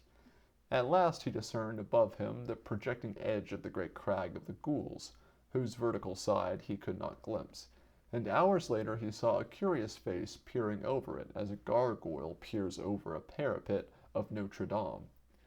This almost made him lose his hold through faintness, but a moment later he was himself again, for his vanished friend, Richard Pickman, had once introduced him to a ghoul, and he knew well their canine faces and slumping forms and unmentionable idiosyncrasies. So he had himself well under control when that hideous thing pulled him out of the dizzy emptiness over the edge of the crag, and did not scream at the paltry consumed refuse heaped at one side, or the squatting circles of ghouls who gnawed and watched curiously. He was now on a dim-litten plain whose sole topographical features were great boulders and entrances of burrows. The ghouls were in general respectful, even if one did attempt to pinch him, while several others eyed his leanness speculatively. Through patient glibbering he made inquiries regarding his vanished friend, and found he had become a ghoul of some prominence in abysses nearer the waking world. A greenish elderly ghoul offered to conduct him to Pickman's present habitation, so, despite a natural loathing, he followed the creature into a capricious burrow, and crawled after him for hours in the blackness of rank mold. They emerged on a dim plain strewn with singular relics of earth, old gravestones, broken urns, and grotesque fragments of monuments, and Carter realized with some emotion that he was probably nearer the waking world than at any other time since he had gone down the 700 steps from the cavern of flame to the gate of deeper slumber. There, on a tombstone of 1768, stolen from the granary burying ground in Boston, sat the ghoul which was once the artist Richard Upton Pickman. It was naked and rubbery, and had acquired so much of the ghoulish physiognomy that its human origin was already obscure, but it still remembered a little English, and was able to converse with Carter in grunts and monosyllables, helped out now and then by the glimmering of ghouls. When it learned that Carter wished to get to the enchanted wood, and from there to the city Cephalos in Ugath Narkai, beyond the Tanarian hills, it seemed rather doubtful, for these ghouls of the waking world do no business in the graveyards of Upper Dreamland, leaving that to the web-footed womps that are spawned in dead cities. And many things intervene betwixt their gulf and the enchanted wood, including the terrible kingdom of the Gogs. The Gogs, hairy and gigantic, once reared stone circles in that wood and made strange sacrifices to the other gods and the crawling chaos, Nyarlathotep, until one night an abomination of theirs reached the ears of Earth's gods, and they were banished to the caverns below. Only a great trap-door of stone with an iron ring connects the abyss of the earth ghouls with the enchanted wood, and this the Gogs are afraid to open because of a curse. That a mortal dreamer could traverse their cavern realm and leave by that door is inconceivable, for mortal dreamers were their former food, and they have legends of the toothsomeness of such dreamers, even though banishment has restricted their diet to the ghasts, those repulsive beings which die in the light, and which live in the vaults of Zen and leap on long hind legs like kangaroos. So the ghoul that was Pickman advised Carter either to leave the abyss at Sarkomond, that deserted city in the valley below Ling, where black nitrous stairways guarded by winged deirid lions lead down from dreamlands to the lower gulfs, or to return through a churchyard to the waking world, and begin the quest anew down the 70 steps of light, slumber to the caverns of flame, and the 700 steps to the gate of deeper slumber in the enchanted wood. This, however, did not suit the seeker, for he knew nothing of the way from Ling to Uth-Nargai, and was likewise reluctant to awake lest he forget all he had so far gained in his dream. It were disastrous to his quest to forget the august and celestial faces of those seamen from the north who traded onyx and celephas, and who, being the sons of gods, must point the way to the cold waste in Kadath where the great ones dwell. After much persuasion, the ghoul consented to guide his guest inside the great wall of the Gugs kingdom. There was one chance that Carter might be able to steal through that twilight realm of circular stone towers at an hour when the giants would be all gorged and snoring indoors, and reach the central tower with the sign of Koth upon it, which has stairs leading up to that stone trap door in the enchanted wood. Pickman even consented to lend 3 ghouls to help with the tombstone lever in raising the stone door. For of ghouls the Gugs are somewhat afraid, and they often flee from their own colossal graveyards when they see feasting there. He also advised Carter to disguise himself as a ghoul, shaving the beard he had allowed to grow, for ghouls have none, wallowing naked in the mold to get the correct surface, and loping in the usual slumping way, with his clothing carried in a bundle as if it were a choice morsel from a tomb. They would reach the city of Gugs, which is coterminous with the whole kingdom, through the proper burrows, emerging in a cemetery not far from the stair containing Tower of Koth. They must beware, however, of a large cave near the cemetery, for this is the mouth of the vaults of Zen, and the vindictive ghasts are always on the watch there murderously for those denizens of the upper abyss who haunt and prey on them. The ghasts try to come out when the Gugs sleep, and they attack ghouls as readily as the Gugs, for they cannot discriminate. They are very primitive and eat one another. The Gugs have sent a sentry at a narrow place in the vaults of Zen, but he is often drowsy, and is sometimes surprised by a party of ghasts. Though ghasts cannot live in real light, they can endure the gray twilight of the abyss for hours. So, at length, Carter crawled through endless burrows with 3 helpful ghouls bearing the slate gravestone of Colonel Nehemiah Derby, obituary 1719, from the Charter Street burying ground in Salem. When they came again into open twilight, they were in a forest of vast lichened monoliths reaching nearly as high as the eye could see, and forming the modest gravestones of the Gugs. On the right of the hole out of which they wriggled, and seen through aisles of monoliths, was a stupendous vista of cyclopean round towers mounting up illimitable into the gray air of inner earth. This was the great city of the Gugs, whose doorways are 30 feet high. Ghouls come here often, for a buried Gug will feed a community for almost a year, and even with the added peril, it is better to burrow for Gugs than to bother them with the graves of men. Carter now understood the occasional Titan bones that he had felt beneath him in the Vale of Panath. Straight ahead, and just outside the cemetery, rose a sheer perpendicular cliff, at whose base an immense and forbidding cavern yawned. This the ghouls told Carter to avoid as much as possible, since it was the entrance to the unhallowed vaults of Zen, where Gugs hunt ghasts in the darkness. And, truly, that warning was soon well justified, for the moment a ghoul began to creep towards the towers to see if the hour of the Gugs resting had been rightly timed, there glowed in the gloom of that great cavern's mouth, first, one pair of yellowish-red eyes, and then another, implying that the Gugs were 1 century less, and that the ghasts had indeed an excellent sharpness of smell.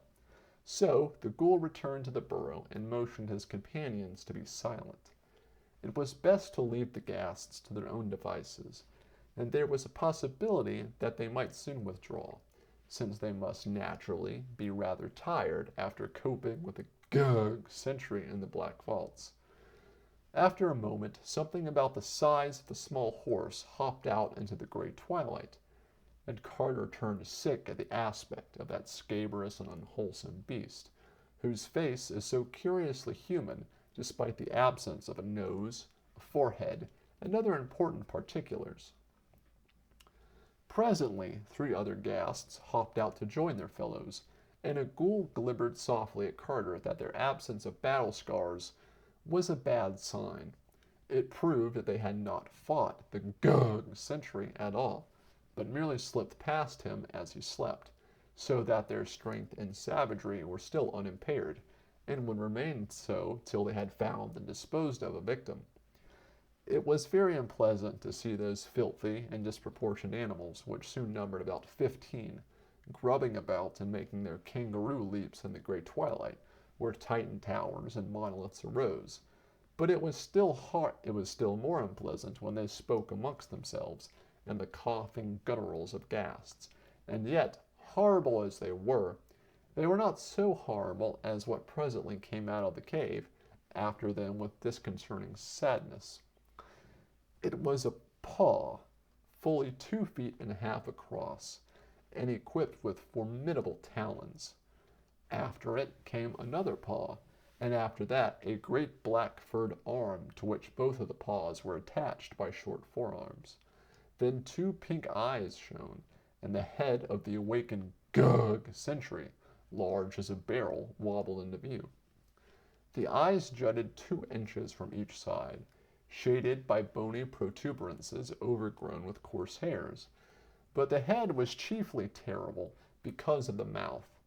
That mouth had great yellow fangs, and ran from the top of the bottom of the head, opening vertically instead of horizontally. But before that unfortunate can emerge from the cave and rise to his full 20 feet, the vindictive ghasts were upon him. Carter feared for a moment that he would give an alarm and arouse all his kin, till a ghoul softly gibbered that Gugs have no voice, but talk by means of facial expressions. The battle that then ensued was a truly frightful one.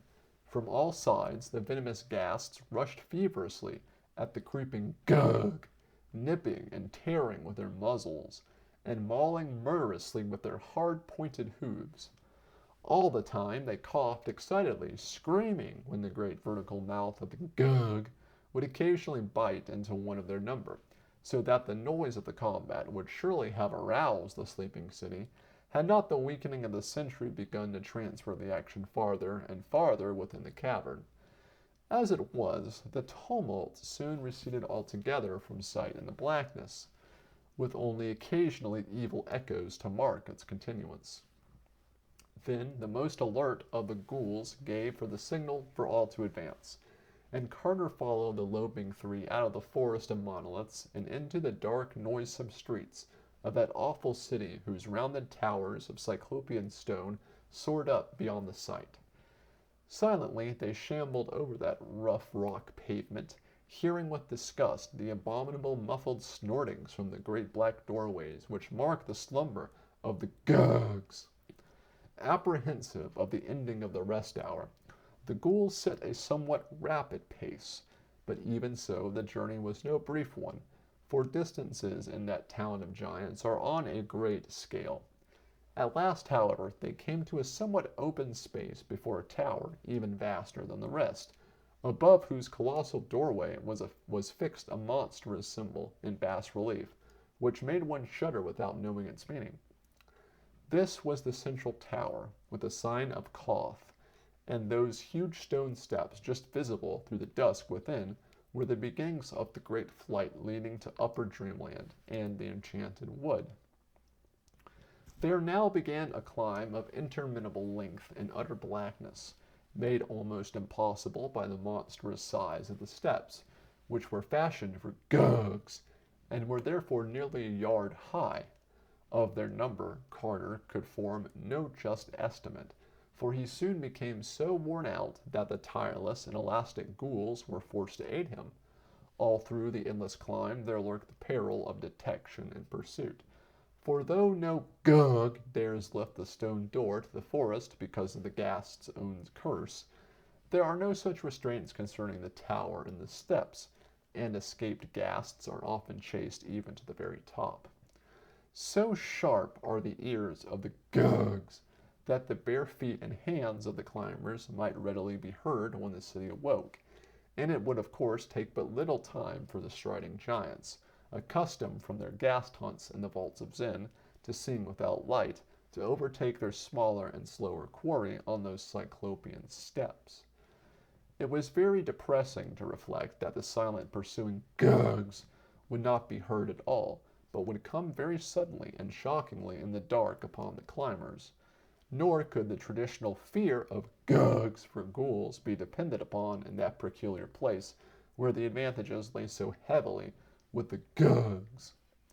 There was also some peril from the furtive and venomous ghasts, which frequently hopped up into the tower during the sleep hour of the Gugs. If the Gugs slept long, and the ghasts returned soon from their deed in the cavern, the scent of the climbers might easily be picked up by those loathsome and ill-disposed things, in which case it would be almost better to be eaten by a Gug.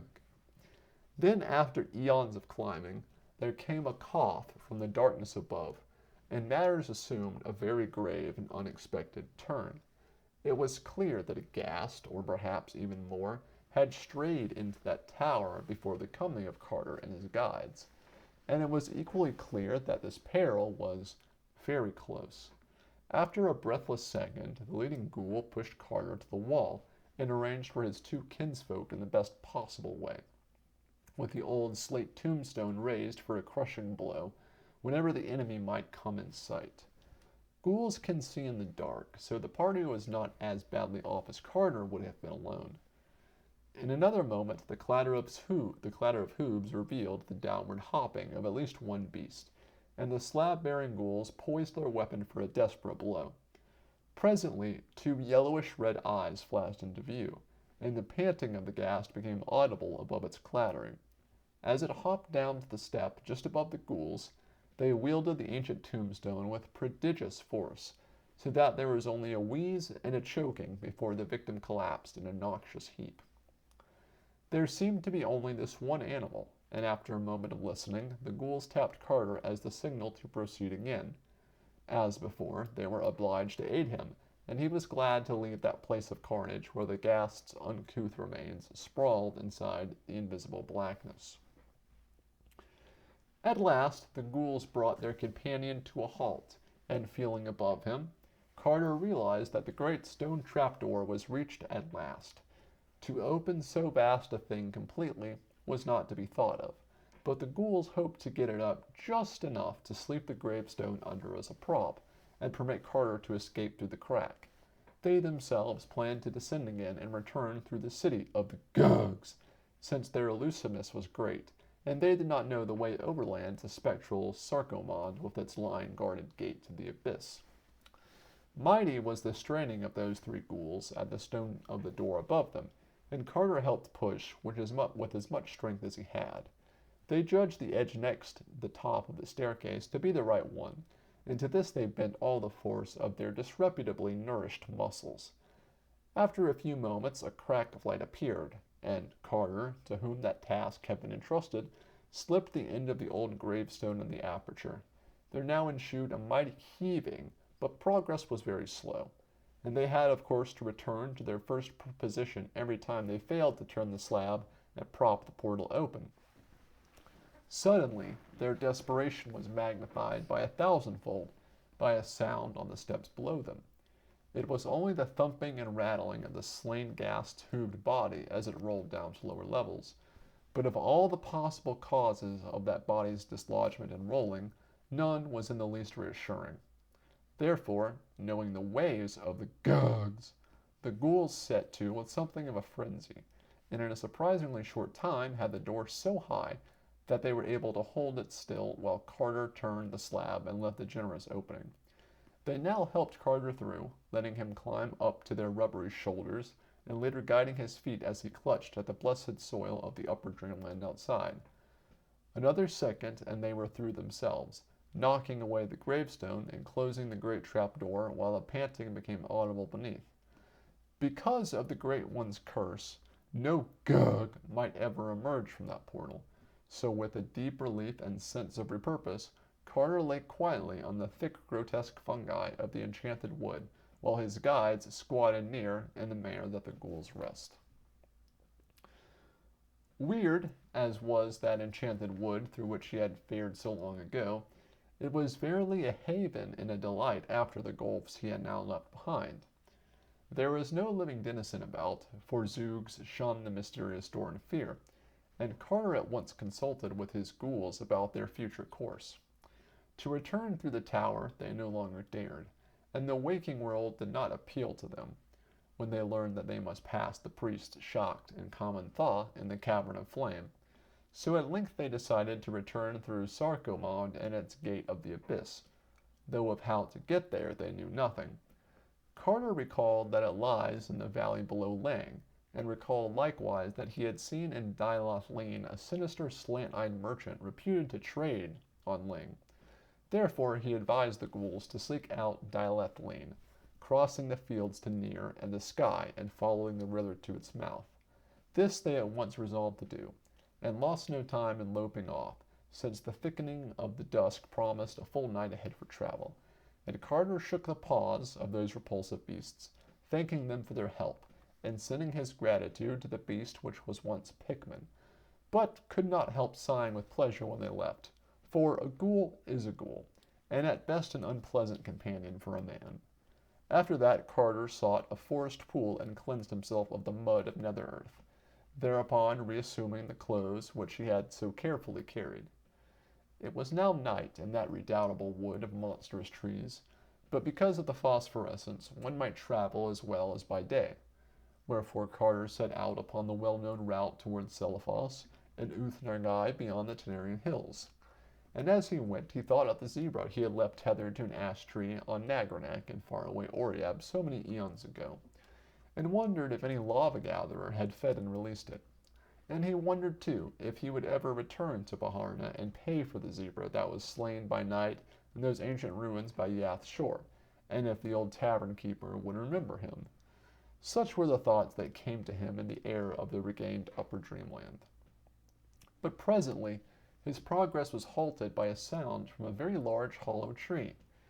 He had avoided the great circle of stones, since he did not care to speak with the Zoogs just now, but it appeared from the singular fluttering in that huge tree that important councils were in session elsewhere.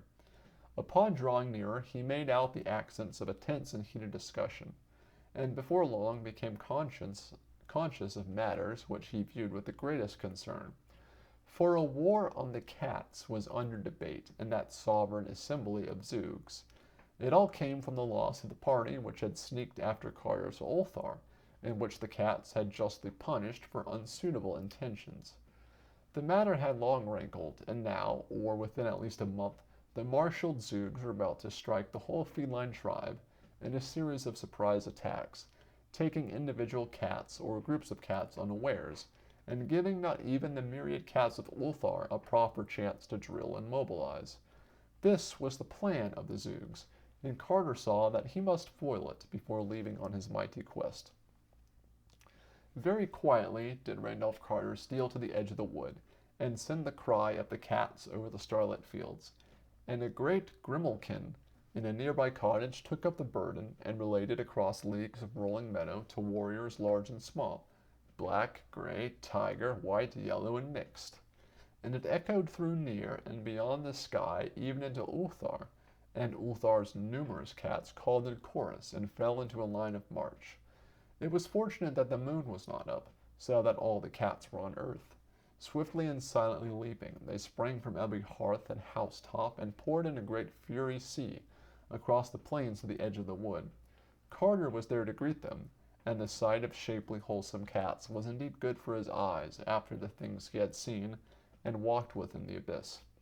He was glad to see his venerable friend and one-time rescuer at the head of Ulthar's detachment, a collar of rank around his sleek neck, and whiskers bristling at a martial angle. Better still, as a sub-lieutenant in that army was a brisk young fellow who proved to be none other than the very little kitten at the inn whom Carter had given a saucer of rich cream on that long-vanished morning in Uthar.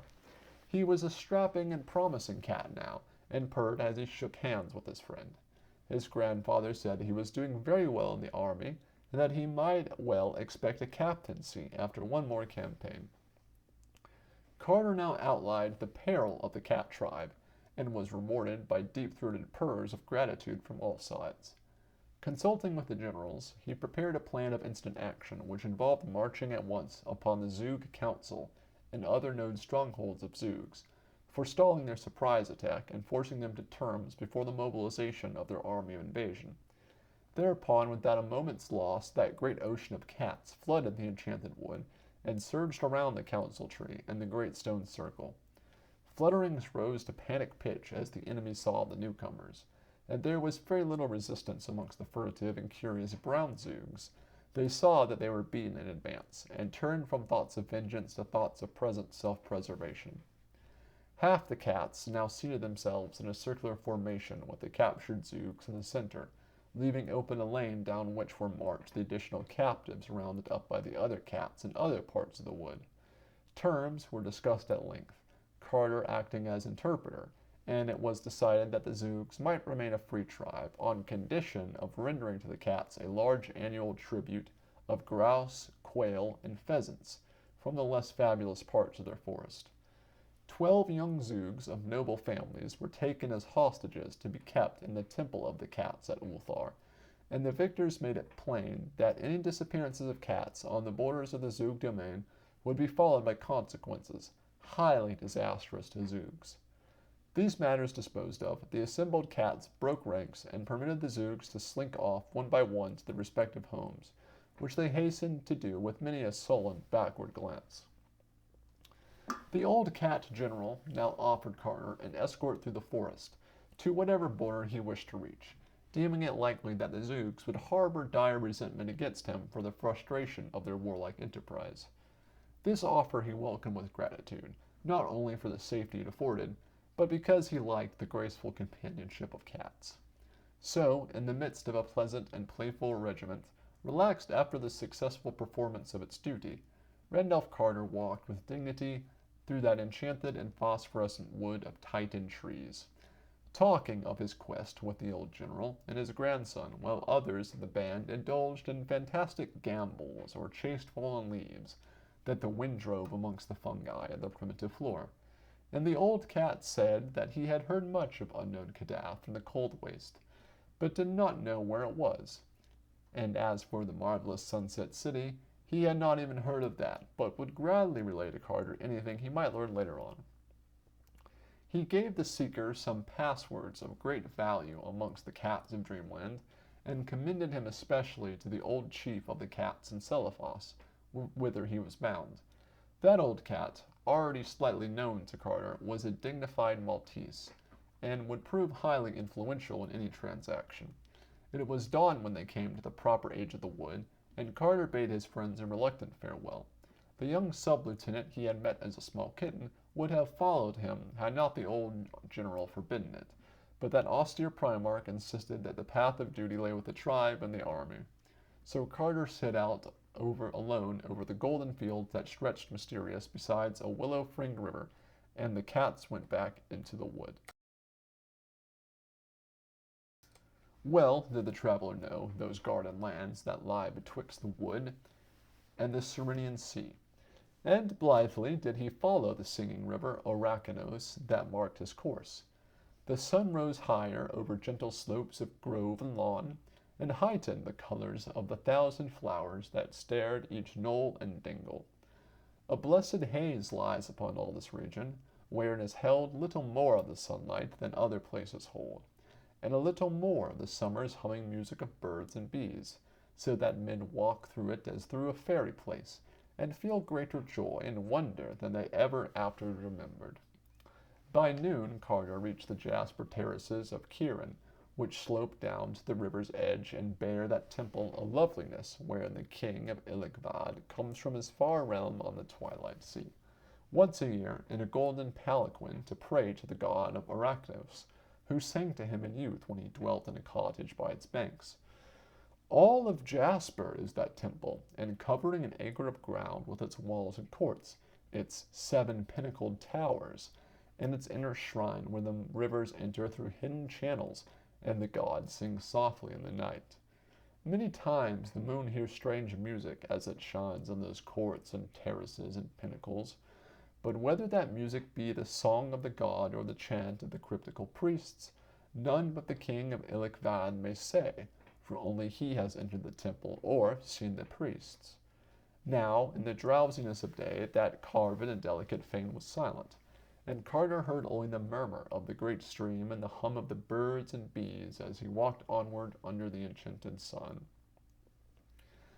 All that afternoon the pilgrim wandered on through perfumed meadows and in the lee of a gentle rivered hills bearing peaceful thatched cottages and the shrines of amiable gods carved from jasper or chrysoberyl. Sometimes he walked close to the banks of the Arachnos and whistled to the sprightly and iridescent fish of that crystal stream, and at other times he paused amid the whispering rushes and gazed at the great dark wood on the farther side, whose trees came down clear to the water's edge. In former dreams he had seen the quaint lumbering bowpoths come shyly out of that wood to drink, but now he could not glimpse any. Once in a while he paused to watch a carnivorous fish catch a fishing bird, which it lured to the water by shewing its tempting scales in the sun, and grasped by the beak with its enormous mouth as the winged hunter sought to dart down upon it. Towards evening he mounted a low grassy rise, and saw before him, flaming in the sunset, the 1,000 gilded spires of Thran. Lofty below belief are the alabaster walls of that incredible city, sloping inward towards the top and wrought in one solid piece by what means no man knows, for they are more ancient than memory. Yet, lofty as they are, with their 100 gates and 200 turrets, the clustered towers within, all white beneath their golden spires, are loftier still, so that men on the plain around them see them soaring to the sky, sometimes shining clear, sometimes caught at the top in tangles of cloud and mist, and sometimes clouded lower down with their utmost pinnacles blazing free above the vapors. And where Thran's gates open on the river are great wharves of marble, with ornate galleons of fragrant cedar, and Calamander riding gently at anchor, and strange bearded sailors sitting on casks and bales, with the hieroglyphs of far places. Landward, beyond the walls, lie the farm country, where small white cottages dream beyond little hills, and narrow roads with many stone bridges wind gracefully among streams and gardens.